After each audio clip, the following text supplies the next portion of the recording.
Hallo, hier ist wieder der Frank. In diesem Video geht es darum, was man im Train-Controller alles konfigurieren muss, um ein Bremsenquietschen über Lokfunktionsschalter in den Blöcken an den Haltestellen auszulösen. Dieses Video ist das zweite Video einer Videosequenz. In dem ersten Video habe ich alle Maßnahmen erläutert, was man im Decoder tun muss, um das Bremsenquietschen mit einem Funktionsschalter zu verbinden. Das ist nämlich so lange nicht möglich, solange das Bremsenquietschen auf einem Systemsound liegt und nicht auf einem nummerierten Soundslot. So, und in diesem ersten Video, 17 Train-Controller Bremsenquietschen via F-Schalter, habe ich auch ausführlich ausgeführt, warum ich überhaupt auf die Notwendigkeit gekommen bin, das Bremsenquietschen über einen Lokfunktionsschalter auszulösen, denn in vielen meiner Fälle funktionierte das automatische Auslösen mit der entsprechenden Einstellung der Bremssoundschwelle nicht. Und ich zeige hier in diesem Video auf, warum das öfter mal auch nicht funktioniert und warum ich deswegen mir einen Workaround überlegt habe. Das will ich nicht nochmal alles wiederholen, deswegen bitte ich euch, wenn ihr daran Interesse habt, wieso, weshalb und warum mache ich das überhaupt, dann schaut euch den Anfang dieses ersten Videos nochmal an. So, in diesem zweiten Video geht es jetzt, wie gesagt, darum, was muss ich alles im Train Controller unternehmen, um das, was ich hier oben im Decoder jetzt konfiguriert habe, auch zu nutzen. Und nochmals kurz der Hinweis, ich verwende für die Präsentation hier eine Freisprecheinrichtung für die Aufnahme mit meiner Videokamera. Die Videokamera, die Mikrofone haben unterschiedliche Empfindlichkeiten. Es kann also sein, dass im Zuge des Videos ihr vielleicht einmal die Lautstärke anpassen müsst. Speziell ist es so, dass die Freisprecheinrichtung sehr empfindlich ist und wenn ich rede und gleichzeitig läuft hinten ein Zug auf der Anlage, dann ist das nicht so ganz ideal, dann rauscht das manchmal etwas. Das bitte ich im Vorwege jetzt zu entschuldigen. So, jetzt gehen wir mal in den Train-Controller rein. Noch ein Hinweis vorab. Ich habe ja in dem ersten Teil der Videosequenz bei den Maßnahmen im Decoder das Beispiel anhand einer Diesellok EMD F7, einer M-Track-Lok erläutert, wo ein Märklin-Decoder eingebaut ist. Ich habe dann auch die Maßnahmen im ESO-Decoder erläutert, aber diesen ESO-Decoder, den habe ich ja nicht in die entsprechende Märklin-Lok eingebaut. Deswegen werde ich jetzt hier bei den Maßnahmen im Train-Controller nicht auf die M-Track Diesellok verweisen, sondern auf eine BR41 Dampflok, die einen ESO-Decoder hat. Dies nur zur Klarstellung, damit ihr nicht verwirrt seid. Also als erstes werden wir sicherstellen, dass in der Lok selber der Bremssound richtig hinterlegt ist und einem Funktionsschalter zugeordnet ist. Und das habe ich jetzt schon vorbereitet, um das Video nicht allzu lang zu halten. Und wir rufen uns jetzt mal die entsprechende Datei des Decoders auf. Das ist ein Loksound V4 Decoder. Und schauen uns das an, was wir dort hinterlegt haben. Die Lok hat die Adresse 78. Wir gehen in Sounds. Und hier sehen wir jetzt als allererstes ganz unten, dass das Bremsgeräusch, das Systembremsgeräusch, das habe ich gelöscht, beziehungsweise ich habe das Systembremsgeräusch mir gesichert in die Bibliothek, und zwar in Bremsenquietschen, hier in die BR41 Bremsenquietschen, das war hier vorher drin. Das habe ich erst hier reingeschoben, dann gelöscht und dann habe ich das wieder zurückgelegt auf den Soundslot Nummer 11. Das heißt, ich habe dann das angemarkert, den angemarkert und dann hier den hier eingeschoben. So, damit habe ich das Bremsenquietschen vom System Soundslot auf einen Soundslot mit Nummer, den ich über einen entsprechenden Funktionsschalter ansteuern kann. So, wir gucken uns jetzt mal an, welchen Funktionsschalter ich genommen habe. Dann gehen wir in Decoder und gucken uns die Funktionszuordnung an. Und da habe ich auch den F11 genommen. Hier wieder der Hinweis, es ist nicht nur der F11, der das Bremsenquietschen auslöst, gleichzeitig muss die Lok sich noch bewegen. Wenn die Lok dann anfängt, wenn die Lok steht, dann ist also eine Unbedingung hier hinterlegt. Wenn die Lok steht, dann wird das Bremsenquietschen auch sofort aufhören. Hat man also das Bremsenquietschen zu lange eingestellt, macht das nichts. Es hört in jedem Fall auf, wenn die Lok steht. So, also im Decoder ist das drin, in der Lok ist das auch drin. Jetzt können wir das hier zumachen und als nächstes uns die entsprechenden Train-Controller aufrufen. Und das mache ich jetzt auch mal.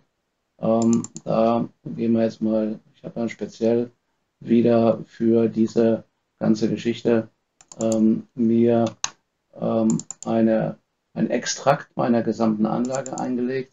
Und diesen Extrakt, den rufen wir jetzt mal auf. Da muss ich bloß gucken, dass ich nicht die Backup-Datei aufrufe. So, genau so. Jetzt rufen wir mal den Train-Controller auf.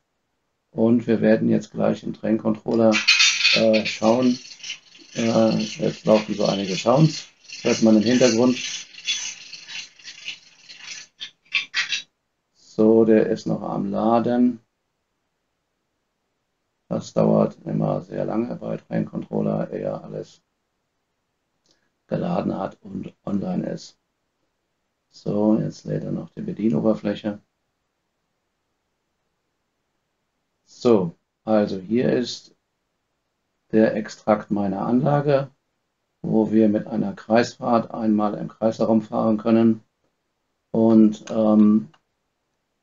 hier steht schon die BR 41. Und hier kann ich die Lokführerstände aufrufen. Ja, also ich kann jetzt hier sagen, ich will jetzt nicht die BR 41, will irgendeine meiner Loks haben. Und wir müssen im Editiermodus sein. Das seht ihr jetzt nicht, das ist auf meinem anderen Bildschirm das Werkzeugsymbol.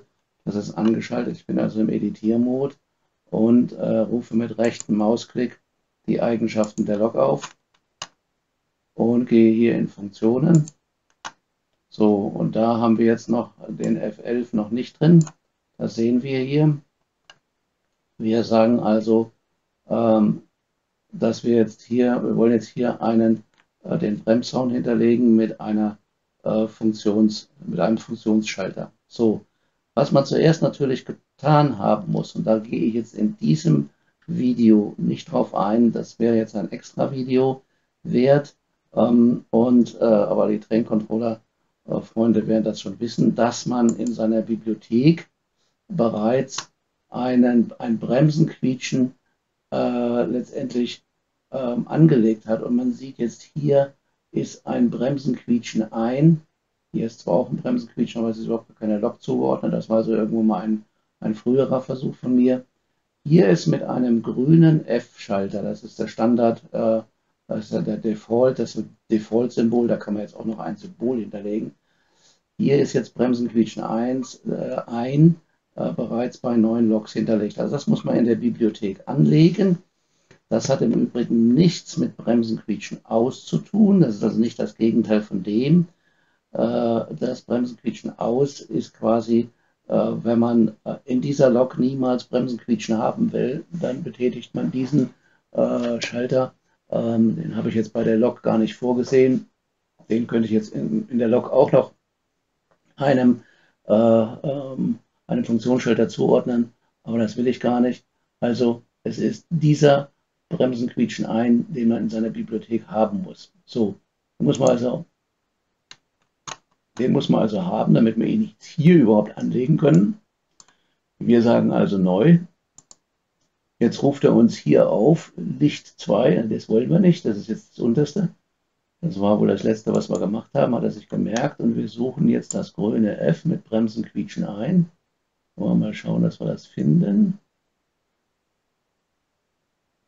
Das ist immer eine lange Suche. Das ist immer elendig, bis man das gefunden hat.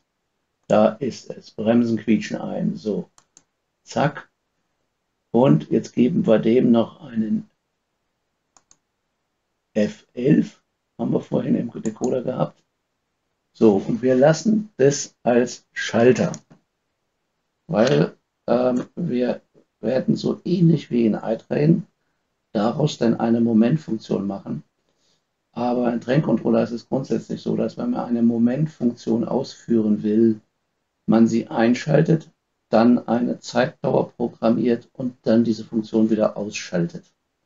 So, also das haben wir jetzt mal angelegt. Damit hat jetzt im Train-Controller die Lok den Funktionsschalter und es ist die Symbolik, die im Prinzip wichtig ist. Also hier diese grüne F-Taste mit Bremsen quietschen ein, weil in der nächsten Lok könnte das irgendwo auf dem Funktionsschalter 25 liegen, auf der nächsten Lok auf dem Funktionsschalter F5. Das macht nichts aus. Wir rufen dieses Bremsen quietschen ein auf mit diesem entsprechend markierten Schalter. Und dann ist es völlig egal, wo man den in der Lok jetzt, auf welchem F-Schalter man den programmiert hat. Jetzt sagen wir mal OK. Er wird dann jetzt hier gleich in der Liste auftauchen. Da sagen wir jetzt mal OK. So, zack, da ist er aufgetaucht. Ihr habt gesehen, es hat sich ein bisschen verändert. Ich kann das noch ein bisschen größer machen hier. So.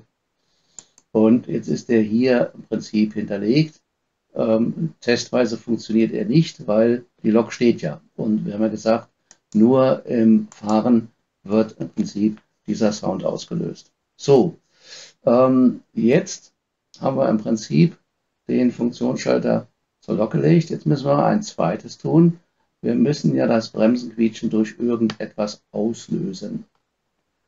Das heißt, wir schalten jetzt diesen Schalter und jetzt muss ich ja irgendwo in meinen Blöcken sagen, an der Stelle soll jetzt das Bremsenquietschen erscheinen. Da kommen wir gleich zu. Vorher aber machen wir diese Programmierung der Zeitfunktion. Das habe ich auch schon gemacht, um etwas Zeit zu sparen. Ich habe ein Makro angelegt. So, bearbeiten. Ich lege hier ein Makro an. Und dieses Makro, das heißt Bremsen quietschen ein. Das wollen wir jetzt mal suchen. Das ist alles alphabetisch sortiert. Das muss also hinter den BRs kommen. Bremsen quietschen ein. So. Wenn ich mir jetzt hier die Eigenschaften angucke, dann passiert Folgendes. Die Operation, die hinterlegt ist, da seht ihr jetzt genau diesen Schalter. Bremsen quietschen ein, diesen grünen Schalter, den wir aufrufen. Wir rufen also nicht F11 oder F12 auf, sondern wir rufen diesen Funktionsschalter auf, diese Symbolik mit diesem Namen Bremsen quietschen ein. Dann sind hier 2 Sekunden hinterlegt. Im anderen Beispiel bei iTrain habe ich 3 Sekunden, aber das könnte ich jetzt auch hier 10 Sekunden reinschreiben, weil solange ich einen ESO-Decoder habe und das verknüpfe mit, dass die Lok auch wirklich fährt, da kann ich mich also hier auch ein bisschen wärmer anziehen, aber jetzt lassen wir mal die 2 und hier ist Bremsen quietschen ein, aber es wird ausgeschaltet. Hier sieht man, dass es das F dann allerdings nicht mehr grün hinterlegt. So, der Name heißt immer Bremsen quietschen ein. So, also das ist jetzt die Momentfunktion, die 2 Sekunden lang diesen Schalter einschaltet. Also, das haben wir jetzt auch. So, dann schließen wir das mal. Wir müssen jetzt noch den Log-Programmer, ich hatte den Log-Programmer im Prinzip eben dran. Wir müssen jetzt den Log-Programmer noch abstöpseln und wieder meine Digitalstation anstöpseln. Dann werden wir auch sehen, dass dieses Gleis belegt ist. Das wird dann nämlich sich in hellrosa darstellen. Das werden wir jetzt mal gleich tun und dann werden wir sehen, wie sich das hier verändert. So, jetzt habe ich die Digitalstation angeworfen, habe meinen entsprechenden Fahrstrom auf der Anlage und hier steht jetzt im Prinzip die BR41 mit einem Personenzug hinten dran und ich werde jetzt einmal das Stellwerk vom anderen Bildschirm rüberschieben. Also beim Train-Controller hat man den Fahrdienstleiter. Und da kann man die Zugrauten editieren und sehen, wie sie funktionieren. Und man hat letztendlich im Stellwerk die Möglichkeit, einen Block zu editieren. Und ich schiebe den jetzt mal hier rüber. So. und wir müssen dann auch wieder in den Editiermodus gehen. Das mache ich jetzt mal. Diese Symbolleisten liegen auf meinem anderen Bildschirm. Müsst ihr mir jetzt mal einfach glauben. Jetzt schalte ich den Editiermodus ein. So, und jetzt haben wir im Prinzip die Situation, dass das System von Train Controller so ist, dass ich, wenn ich einen Block aufrufe, einen Block-Editor habe. Und da sieht man jetzt sehr viele Markierungen drin. Hier wird der Unterschied zur Modellbahnsteuerungssoftware iTrain deutlich. Man arbeitet hier bei Train Controller mit Positionen und die jeweils ocker markierten sind die Positionen, in denen ein Bremsvorgang eingeleitet wird, und die entsprechenden anderen sind die roten, in denen wird der Halt eingeleitet. Die grauen sind Aktionsmarkierungen, da will man irgendeine Aktion aufrufen. Und dann gibt es noch grüne, in denen kann man Geschwindigkeiten verändern. So, das hat man natürlich jetzt in beiden Richtungen in dem Block. Der Block hat 3 Rückmelder, nämlich am rechten Ende, in der Mitte und am linken Ende. So, damit können wir jetzt in Relation zu den entsprechenden Rückmelderabschnitten Bremsrampen hinterlegen. Und wir haben jetzt hier 2 Bremsrampen hinterlegt. Rufen uns mal jetzt die hier auf. Das ist eine erste Bremsmarkierung. Und die hat es jetzt nicht benannt. Aber wir schauen als allererstes mal unter Züge nach, denn man kann jetzt für die Züge unterschiedlich diese Sache konfigurieren. Und das ist das, was ich jetzt weiß. Es sind alles sehr kurze Züge, da steht auch meine 41er drin. Die sollen nämlich in der Mitte des Bahnsteigs halten, also ich muss mit denen früher anfangen zu bremsen als mit anderen Zügen. Alle anderen Züge sind dann hier drin. Und wenn ich da jetzt nichts mehr reinschreibe, dann gilt das jetzt für alle Züge, die vorher schon dran waren. Die sind ja schon beim Abbremsen, die werden hier nichts Neues erfahren. Dann haben wir jetzt 3 verschiedene Haltemarkierungen. Nochmal zum Betonen, dass der Unterschied zu iTrain bei Verwendepositionen ist im Train Controller die Stoppmarkierung nicht die Position, wo der Zug anhält, sondern wo im Prinzip aus einer niedrigen Geschwindigkeit, die man mit der Bremsrampe erreicht hat, dann Fahrstufe 0 ausgibt. Und mit dem Wert, der in CV4 angegeben ist, muss man multiplizieren mit 250 Millisekunden. Sind da also 10 drin als CV4, dann ist es 10 mal 250 Millisekunden, das heißt in 2,5 Sekunden später steht dann der Zug, also ein paar Zentimeter später. Hier halten alle Züge, die wir nicht vorher hier angegeben haben, und da sind jetzt hier die Züge drin. Da gucken wir einfach mal nach. Hier ist die 41er wieder drin, also die quasi in der Mitte des Bahnsteigs halten sollen.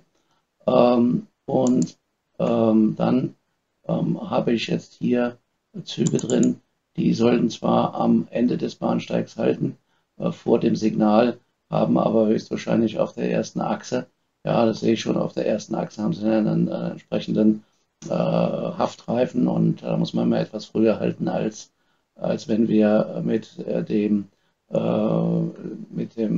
einer normalen Achse, die den Durchgang hat und den Rückmelder sofort auslöst. Wenn wir jetzt eine entsprechende Aktion ausführen wollen, dann muss man einen Aktionsmerker bilden. Und den wollen wir jetzt mal gemeinsam anlegen. Und zwar haben wir gesehen, dass hier bei der Fahrtrichtung von rechts nach links hinein in den Block hier in der Mitte des Bahnhofs der Zug stehen bleiben soll. Und wir rufen uns jetzt nochmal diese auf und vergewissern uns noch, jawohl, das ist die 41. So, jetzt kommt was ganz Wichtiges. Wir könnten in dieser Stoppmarkierung bereits die Operation Bremsen quietschen anlegen. Wir müssten dann bloß auch noch eine Bedingung hinterlegen. Und das gibt so eine goldene Regel. Rühr die Haltemarkierung nie an, damit sie nie durch irgendeine Bedingung, die dann vielleicht nicht erfüllt ist, außer Kraft gesetzt wird. Und deswegen lege ich jetzt hier eine neue Aktionsmarkierung an. So, wir sehen im Übrigen, dass je nachdem, was man jetzt angeklickt hat, also hier habe ich zum Beispiel jetzt eine rote Haltemarkierung angelegt, da sagt er mir nur die Distanz ab Beginn des Rückmeldeabschnitts. Er sagt mir, es ist keine Rampe. Hier bei der Bremsmarkierung sagt er, okay, fang also sofort mit dem Rückmeldeabschnitt in der Mitte an und nach 130 Zentimetern bist du bitteschön auf der sogenannten Kriechgeschwindigkeit. Das ist das, was man bei iTrain Bremsgeschwindigkeit nennt. Und diese Geschwindigkeit sollte eben halt kurz vor dem Erreichen der Stoppmarkierung erreicht sein. So, wir legen jetzt hier genau in diesem Rückmeldeabschnitt eine Aktionsmarkierung an. So, und die können wir uns jetzt neben die Stoppmarkierung legen. So, jetzt legen wir uns die mal daneben und machen hier mal genauso gut 45 cm rein. So, dann liegt die parallel zur Haltemarkierung. Jetzt rufen wir die auf und jetzt können wir hier eine Operation reinlegen. Und in diese Operation, da legen wir unser Makro rein. Denn in dem Makro, das wir vorher vorbereitet haben, wird jetzt quasi über die Symbolik der passende Funktionsschalter ausgelöst. Bremsen quietschen ein, so heißt das Makro. Und wir fügen das hinzu. Das Makro ist eigentlich nur eine Arbeitserleichterung, dass man nicht hier die 3 Befehle, Bremsen quietschen ein, so und so viele Sekunden, Bremsen quietschen wieder ausschalten. Das kann man jetzt mit dem Makro sich einfacher machen. So. Das kann jetzt aber noch nicht alles sein, denn es könnte ja sein, dass der Zug hier durchfährt und dann würde er ohne weitere Bedingungen bei der Aktion, beim Aktionsmerker, das heißt 45 cm nach dem Beginn des mittleren Rückmeldeabschnitts, würde er anfangen mit Bremsen quietschen. Kann ja nicht sein. Also müssen wir im Prinzip den Zustand am Ausfahrende des Blocks abfragen. So, und es ist völlig egal, ob ich da jetzt ein Signal habe oder kein Signal habe. Wir haben grundsätzlich in jedem Block hier so ein Statussymbol. Man sieht, das ist im Augenblick auf Rot. Und wir werden jetzt mal eine Bedingung hinterlegen. Das heißt, diese Operation wird nur dann stattfinden, wenn auch die Bedingung erfüllt ist. Und da suchen wir uns jetzt den Block raus. Blöcke. Und dieser Block heißt Hauptbahnhof Gleis 1. Da ist er. Da jetzt eine Lok drin steht, ist da auch ein Lok-Symbol drin. Wir rufen die gleich zweimal auf. Das ist eine Besonderheit bei Train Controller. Auf die komme ich jetzt auch gleich zu sprechen. So. Jetzt gehen wir als allererstes mal auf Oder, denn es gibt 2 Zustände, die beide bedeuten, dass man aus dem Block nicht ausfahren darf. Und da führen wir jetzt also statt der Und eine Oder-Bedingung ein. Wir klicken jetzt auf die erste Möglichkeit und können jetzt hier schauen, was wollen wir jetzt hier abfragen. Man sieht, hier kann man eine ganze Menge abfragen. Das finde ich ja sehr geschickt für weitere Steuerungen, aber letztendlich fragen wir das Hauptsignal ab. So, wir drücken also hier drauf und jetzt kriegen wir angezeigt in die beiden Richtungen, in denen dieser Block funktioniert, nämlich nach links und nach rechts. Wäre der Block jetzt hier senkrecht irgendwo in unserem Gleisbild, dann würden dann ein kleine Pfeile nach oben und nach unten sein. Wir sind am Ende des Blockes nach links. Das heißt, nach links ist natürlich als allererstes das Signal zeigt halt, ne? Den kann man nicht rausfahren. Also drücken wir hier drauf und übernehmen damit das hier oben in den entsprechenden Befehl. Und wir haben noch eine zweite Oder-Funktion. Das ist nämlich so, es gibt bei Train Controller den Zustand auch, dass ein Signal ganz aus ist. Und wenn das Signal ganz aus ist, dann ist es genauso zu behandeln, als ob das Signal rot ist. Und dieses Signal aus heißt schwarz. So, also klicken wir auch da nochmal mit dem Doppelklick drauf Und jetzt haben wir im Prinzip diese Oder-Funktion hinterlegt. Und das heißt, wenn eine der beiden Bedingungen, und das ist ja meistens rot, ja, also weil diesen Zustand, den hat man eigentlich nicht, der ist aber in Train Controller mal so mal vorgesehen. Also, wir haben hier eine Bedingung und nur bei der Bedingung funktioniert die Operation. So, jetzt können wir natürlich genauso sagen, da sollen ja nicht alle quietschen, sondern da sollen nur die Züge quietschen, die ich letztendlich dort hinterlegt habe in der Stoppmarkierung. Es liegt ja parallel nach 45 cm nach Beginn des Rückmeldeabschnitts liegt ja auch die rote Haltemarkierung. Da haben wir 4 Züge drin gehabt. Ich habe jetzt hier nur in meinem Testaufbau einen drin. Ich sage also Züge, nehme mir die Fahrzeuge raus hier und suche mir die Lok Nummer 41 raus und mache einen Doppelklick drauf und dann ist sie da drin. So, jetzt wird also nur diese Lok an dieser Stelle das Bremsenquietschen auslösen. So, jetzt müssen wir aber noch auf eines aufpassen. Und dazu mache ich den jetzt mal zu. Also die Lok haben wir angelegt. So, wir haben jetzt noch verschiedene Auswahlmöglichkeiten, wann denn dieser Aktionsmerker bzw. wann jeder Merker hier überhaupt ausgelöst werden soll. Und hier steht drin Zugspitze. Wir sollten uns mal angucken, was denn tatsächlich in dem parallel liegenden Stoppmerker hinterlegt ist. Und da sehen wir, ist Zugmitte hinterlegt.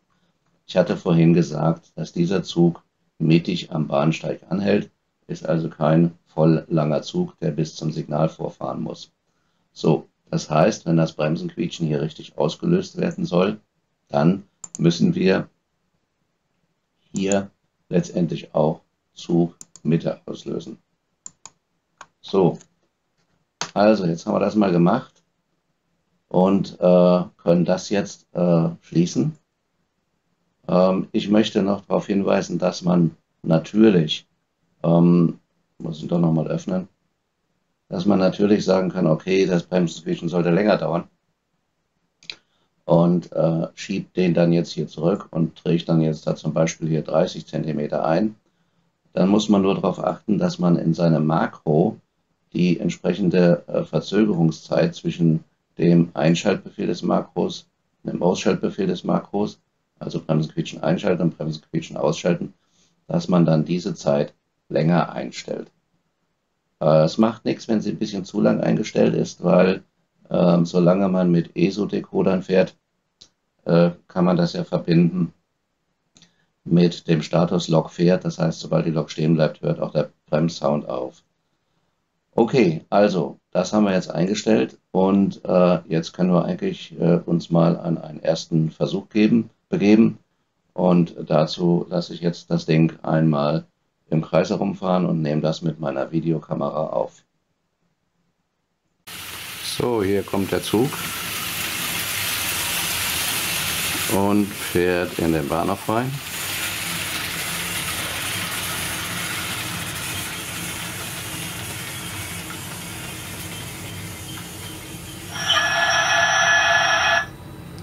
Und bleibt stehen. Ja, vielleicht ist das Bremsenquietschen doch etwas zu kurz. Also werden wir jetzt mal genau diese Anpassung vornehmen. Also gehen wir wieder in den Editiermodus. Könnt ihr nicht sehen, mache ich auf meinem rechten Bildschirm. Rufen den Block-Editor auf und hier den nehmen wir mal zurück auf 40. So, und dann starten wir den nächsten Versuch und schauen mal, was dabei rauskommt. Und ich werde jetzt hier den einmal wieder im Kreis herumfahren lassen. So, die Aufnahme wie immer ist dann mit Video. Halt, den Ton müssen wir noch einschalten. So. So, Lok ist im Anmarsch.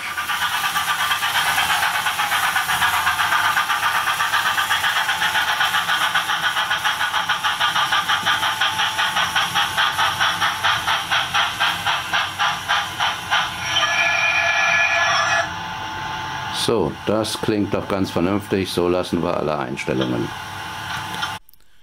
So, wir müssen jetzt noch einen weiteren Test durchführen. Und zwar müssen wir sehen, was passiert, wenn der Zug losfährt. Aus dem Bahnbetrieb weiß man ja, dass wenn die Lok oder der Zug im Prinzip am Signal vorbeigefahren ist, und hier in der Modellbahnsteuerung also den nächsten Block erreicht hat, dass dann eigentlich das Signal auf Rot fällt. Also hier entweder das Signal, das Modellbahnsignal auf der Anlage oder hier dieses Train Controller Blocksignal. Und dann hätten wir die Bedingungen erfüllt, dass das Bremsenquietschen ausgelöst wird, denn in dieser Bedingung steht ja geschrieben, dass letztendlich hier dieser entsprechende das Statussignal oder das Blocksignal entweder auf Rot oder auf Schwarz ist, damit das Bremsenquietschen ausgelöst wird. Wir werden das jetzt mal einfach testen, nicht per Videokamera, sondern wir lassen hier mal den Train Controller Monitor mal stehen und schauen uns mal diesen Status und das Signal an, wenn ich jetzt den Zug losfahre. Ich fahre ihn jetzt einmal von hier nach da und wir beobachten das jetzt mal. Das schaltet in grün, das Ausfahrsignal auch. Das ist letztendlich das gleiche. Das bleibt in grün. Und sobald der Block leer ist, also der Zug komplett aus dem Block raus ist, geht das Signal auf Rot und das auf Schwarz. So, im Hintergrund hält jetzt noch der Zug an hier. Damit haben wir im Prinzip keine Problematik beim Ausfahren, so wie das bei iTrain ist. Bei iTrain fällt das Signal sehr realitätsgetreu sofort auf Rot, wenn der Zug hier ausgefahren ist. Das kann man letztendlich im Train Controller auch programmieren. Und zwar, dass man das Signal, was auf der Modellbahnanlage steht, dann entsprechend konfiguriert. Wir machen jetzt noch einen finalen Test, nämlich die Durchfahrt des Zuges durch diesen Block. Wir haben ja als Bedingung für das Bremsenquietschen hinterlegt, dass der Ausfahrstatus dieses Blocks entweder rot oder schwarz ist. Und das heißt, wenn der Zug hier durchfährt, dann haben wir entweder grün oder gelb als Status in diesem Block und dann dürfte das Bremsenquietschen nicht auftauchen. Es funktioniert eigentlich, weil wir haben ja gesehen, dass beim Losfahren der Lok genau das gleiche passiert ist, hier grün oder gelb, je nachdem, was in den Folgeblöcken jetzt an Geschwindigkeiten vorgegeben ist. Aber nichtsdestotrotz, wir probieren einfach mal diesen Test einfach mal auszuführen und wir gehen jetzt, wir fahren jetzt den Zug hier mal in diesen Block rein dann machen wir eine Kreisfahrt einmal rum und schauen, ob das so funktioniert. So, ich lasse jetzt diesen Zug einmal hier rumfahren und zwar ohne Ton, sodass man den Sound auch gut hört, falls hier Bremsenquietschen auftauchen sollte. Das nehme ich jetzt nicht mal als Video auf, sondern jetzt hier gucken wir uns mal dann an, was hier im Stellwerk passiert und achten hier speziell auf dieses Signal. Das ist im Augenblick auf schwarz, das heißt, bei diesem Block gibt es im Augenblick keine Berechnung, ob hier man ausfahren darf oder nicht. Das passiert erst, wenn der Block reserviert wird. So, also wir starten die Kreisfahrt, dann müssen wir hier zweimal draufdrücken. Einmal, dass wir hier losfahren und einmal, dass wir in diese Richtung einparken wollen. So, jetzt wird irgendwann hier dieses Signal in diesem Block sich verändern und müsste dann im Prinzip uns anzeigen, jetzt ist es auf grün, die Lok kommt jetzt in den Block rein. So, das heißt, der Zug fährt durch diesen Block durch und kein Bremsenquietschen ertönt. Das funktioniert also vollkommen korrekt. Jetzt ist er wieder raus und das schaltet wieder in den neutralen Zustand schwarz um. Während jetzt hält er hier oben in diesem Block an. Da ist auch Bremsenquietschen hinterlegt. Und wir hören, dass es dort auftaucht. So, also auch dieser Test war erfolgreich. So, zusammenfassend möchte ich nochmal kurz auf alle Parameter eingehen, die wir hier konfiguriert haben für das Bremsenquietschen. Als allererstes haben wir parallel zur entsprechenden Stoppmarkierung oder kurz davor, je nachdem wie lange das Bremsenquietschen dauern soll, eine Aktionsmarkierung hinterlegt. In dieser Aktionsmarkierung ist im Prinzip erstmal als Operation das Bremsenquietschen programmiert. Das Bremsenquietschen haben wir vorher als Makro angelegt. Dieses Makro umfasst nichts weiter als die Befehle Bremsenquietschen einschalten, 2 Sekunden abwarten, Bremsenquietschen ausschalten. Dann haben wir gesagt, das soll ja nur für die Züge gelten, die an dieser Stoppmarkierung, die parallel liegt oder ganz kurz dahinter, auch tatsächlich anhalten. Da haben wir jetzt mal unseren Zug einprogrammiert. In der Aktionsmarkierung waren jetzt 4 Züge drin, aber hier für diesen Test habe ich mal bloß einen Zug hier mal reingemacht, nämlich den, mit dem wir diesen Test durchfahren. Naja, und dann muss man natürlich auch noch die Bedingungen letztendlich festlegen. Das heißt, dieses Blockausfahrsignal, was im Block vorhanden ist, das wird übrigens hier ja parallel geschaltet, das ist entweder auf Rot, das heißt keine Ausfahrt möglich, oder auf Schwarz, das heißt Signal ist aus, und das behandeln wir genauso, als ob das Signal in Rot steht, deswegen hier die Oder-Bedingung. So, das ist im Prinzip alles, was wir hier vorgesehen haben, und nochmal ganz kurz den entsprechenden Makroaufruf. Da gehen wir nochmal ganz kurz in Bearbeiten Makros, suchen uns das Bremsenquietschen raus.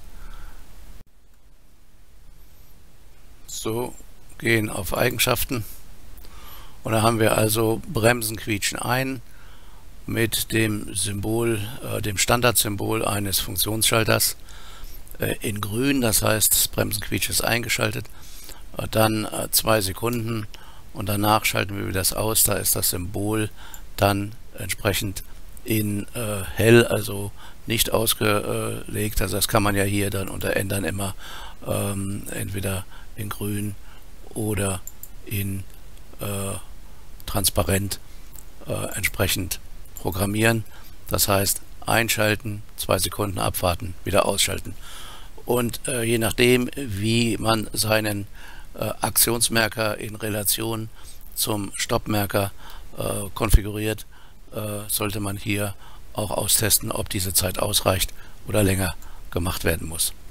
Ja, das beschließt mal die kurze Zusammenfassung aller Maßnahmen, die wir vorgenommen haben, um das Bremsenquietschen korrekt bei Halt des Zuges in einem Block auszulösen, egal ob der jetzt halten muss, weil seine Zugfahrt dort endet, ob er halten muss, weil er einen gewissen Aufenthalt im Bahnhof hat, oder ob er halten muss, weil Folgeblöcke nicht reserviert werden können, weil da noch andere Züge unterwegs sind.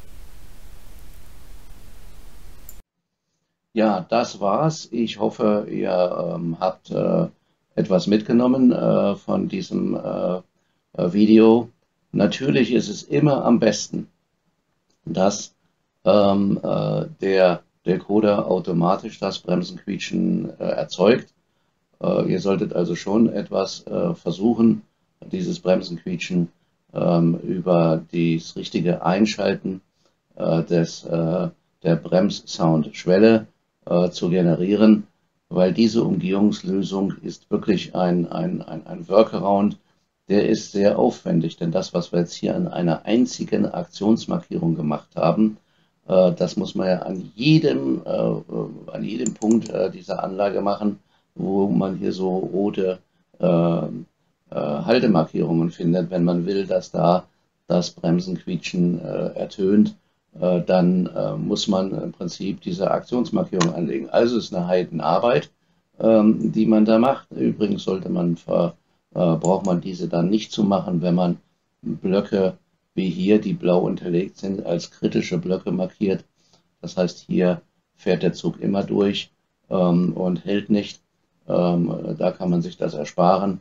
Aber in jedem anderen Block, der letztendlich nicht kritisch markiert ist, seht ihr, überall findet man diese parallel zu den roten Haltenmerken, diese Bremsenquietsch-Aktionen. Also ist es eine Menge Arbeit, die man hat, um eine unzulängliche Konfiguration im Decoder hier zu umgehen. Das ist so das, was ich euch am Ende dieses Videos nochmal sagen wollte. Vielen Dank für eure Zeit, vielen Dank für eure Geduld, viel Spaß an eurer Modellbahnanlage und dann tschüss, bis zum nächsten Mal.